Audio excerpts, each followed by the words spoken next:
Amber, thank you. There have been recent cases where people who have gotten the coronavirus vaccine have still gotten the virus. We know this has left a lot of people wondering why. To answer your questions, we bring in Dr. Christopher Doring, the Vice President of Medical Affairs for Franciscan Health Central Indiana. Good morning to you, Doctor.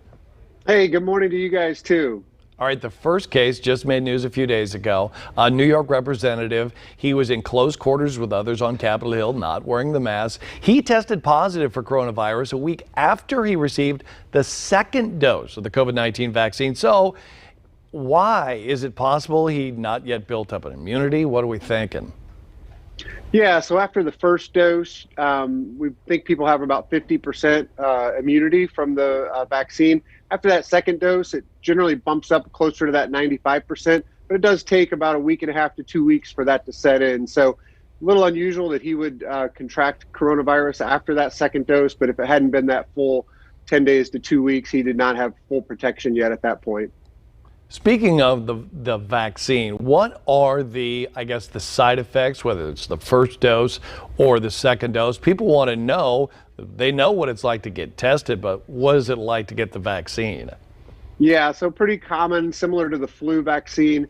Some people get headaches, maybe mild symptoms of body aches, even sometimes a low-grade fever. Certainly much more common to experience those after that second dose than after the first dose, but certainly no risk of actually getting the virus from the vaccine. It does not contain the virus, just typical side effects that would be similar to symptoms you might have if you actually had COVID.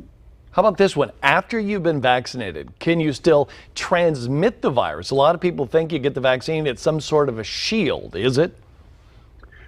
It would definitely decrease the risk that you would be contagious if you actually got exposed, but it doesn't drop to zero. So there is still some lingering risk that you could spread it, even though you're not really susceptible to it. So that actually drives some of the thinking around masking. It'll be, I think, probably a little while before we got to the point where we could get rid of the masking and the distancing.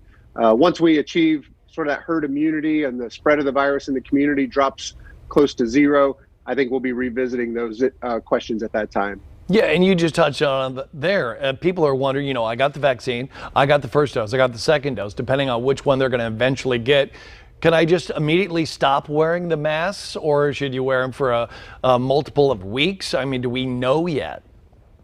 Yeah, so I think the masking will continue to be important until we get enough people vaccinated and or having had COVID that we achieve herd immunity. And we'll be able to track that very closely with as much testing that's going on. We'll really be able to see if that spread of the virus is dropping close to zero or even to zero. What are you seeing in terms of, the availability of the vaccines? A lot of places say they don't have it, they don't have enough. Other places say they have it and people, they're not able to use it. Yeah, we've got a lot of places to get the vaccine now across Indiana. Give the leadership at the Department of Health a lot of credit for putting in place an awesome plan that's really helped us get it out to healthcare workers first, out into long-term care facilities, and now, as you know, we're dropping down by age to the most vulnerable population. So I think our plan in Indiana has probably been the model for the rest of the country and has been executed actually really well, and very pleased with how it's going. As you say, the supply, we certainly need the supply to pick up, and I think there's every indication that's happening. All right, some good news there. Dr. Christopher Doring, thanks for being here. We appreciate it. Absolutely. Good to be with you guys. Right. Happy MLK Day. Have a great week. You too.